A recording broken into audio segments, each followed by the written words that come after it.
Back to our breaking news in the Brown University shooting. Authorities say the suspect found dead, ending a 6-day manhunt. They say Claudio Valente took his own life at a storage facility in Salem, New Hampshire.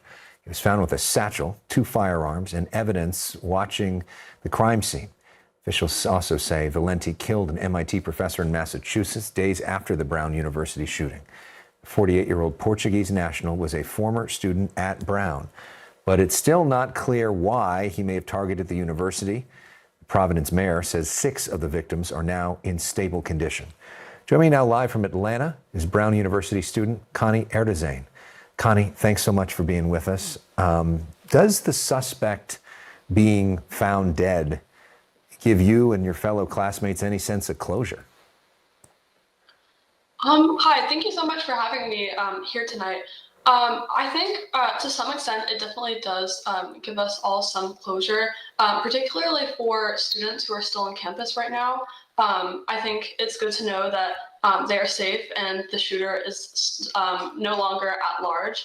But at the same time, I am kind of concerned given that the suspect is now deceased and his identity being a non-citizen in the U.S. I'm concerned that many of the speculations that will kind of come out of this will be misconstrued given like the present anti-immigrant sentiments that are very prevalent in media in the U.S. right now. I'm concerned that this will do more harm than good to particularly international students at Brown right now, but also just the immigrant community in the U.S. at large.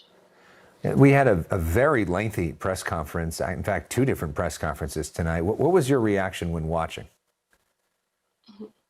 I watched the initial press conference, and while I'm so grateful, as I bet many people in the Brown community are, for the efforts that have gone into the investigation, I'm also a little bit dissatisfied with the confidence around our safety after this tragedy.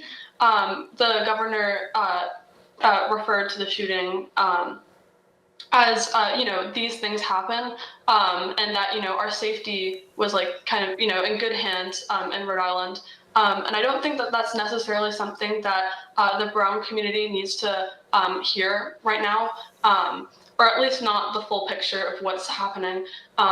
Because I think people want preventative measures to be in place. People want action.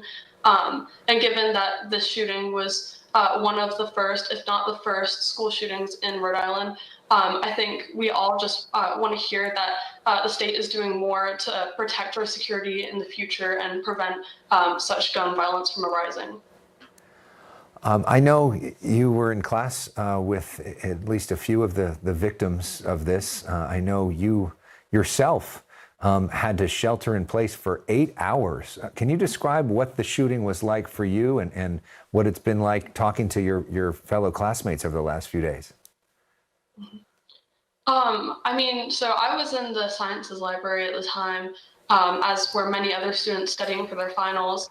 And given that it was so close to the engineering building, there were some people who had come in from the building, and even I know someone who saw someone who was injured. So it was a very terrifying experience for all of us, and to hear everybody's experiences as we were all just in the basement, waiting to be evacuated and to hear any news. It was a very terrifying experience, and now, I can say for myself and many others in the Brown community, just now looking back, it's such a saddening experience and a tragedy that has occurred.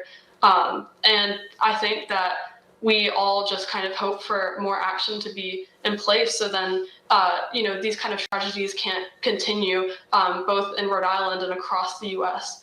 At other schools and anywhere.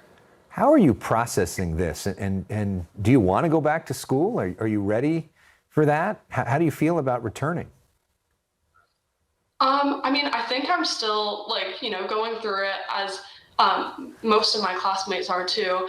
But honestly, I think that I kind of want to be surrounded by my peers and the Brown community. I just feel since now we're all separated and we're all in our homes, or no longer together, it feels kind of difficult to like, continue, given everybody else around me, has other things in their life. And like for other people, this was just a news story, but for me and, the brown community, like this is our life. And so, I think for me, I'm honestly like looking forward to, seeing my peers again, so I can, have people to talk about it with, and, to recover with and together.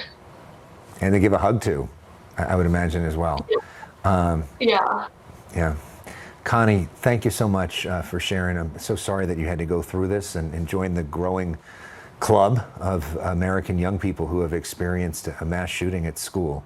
But we appreciate you sharing your perspective and hope that you have wish you all your classmates the best. Thank you so much.